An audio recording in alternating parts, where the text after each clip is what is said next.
Second thing, principle number 2, be patient. Be patient.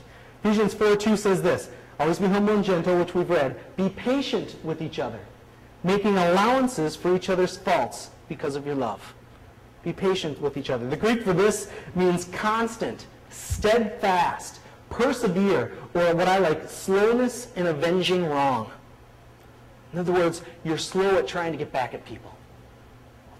I think it was 3 days ago now, my son Jake, and we just brought my guitar into the house. It was in storage for a while, and he so desperately wanted to play my guitar.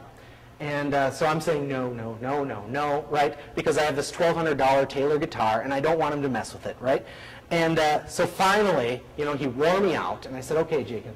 All right, so I strap it on him, right? And he immediately gets into the Elvis position, and he starts moving and swinging around, and I think this poor kid's going to ruin my guitar, and then I'm going to ruin this poor kid.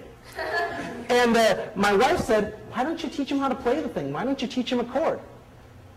Oh, I suppose I could try and do that. And so, Jacob, come on, let's sit down. So he sits down, and I'm trying to teach him an E minor. Why an E minor?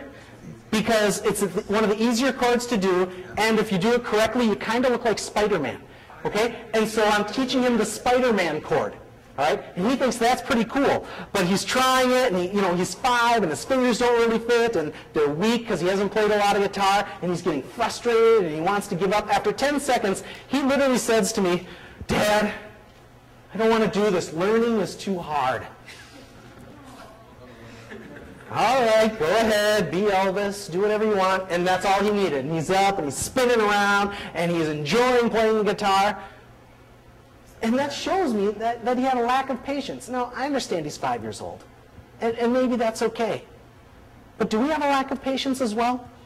I want you to follow along a story from the Old Testament. And you listen to a man who I think was amazingly patient. Genesis 26. So the Philistines filled up all of Isaac's wells with dirt.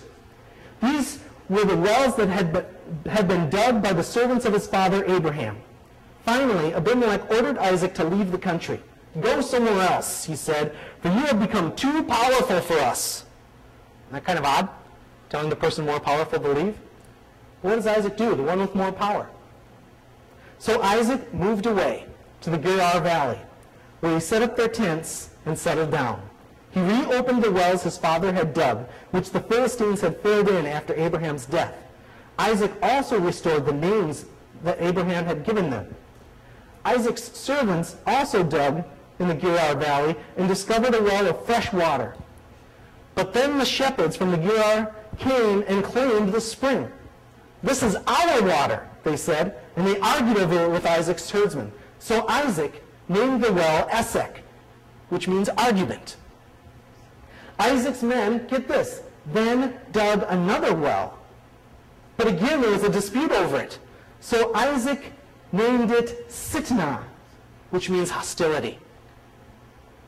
Abandoning that one, Isaac moved on and dug another well. This time there was no dispute over it. So Isaac named the place Rehoboth, which means open space. For he said, at last the Lord has created enough space for us to prosper in this land. Isaac, the one with all the power, and actually this land was his, was willing to let go and just continue to look in different places to where God would say it's okay and he could be blessed. When we're not patient, what becomes of it? I think what becomes of it is what he named these wells. Argument. Hostility. We want to get back at people.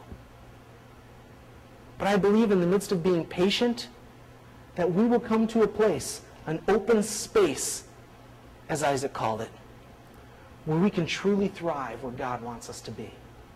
That's what patience is. I believe God is calling us to practice patience. And how do we practice patience? It's through trials and tough times. And being patient in those times is what helps us to learn what patience is.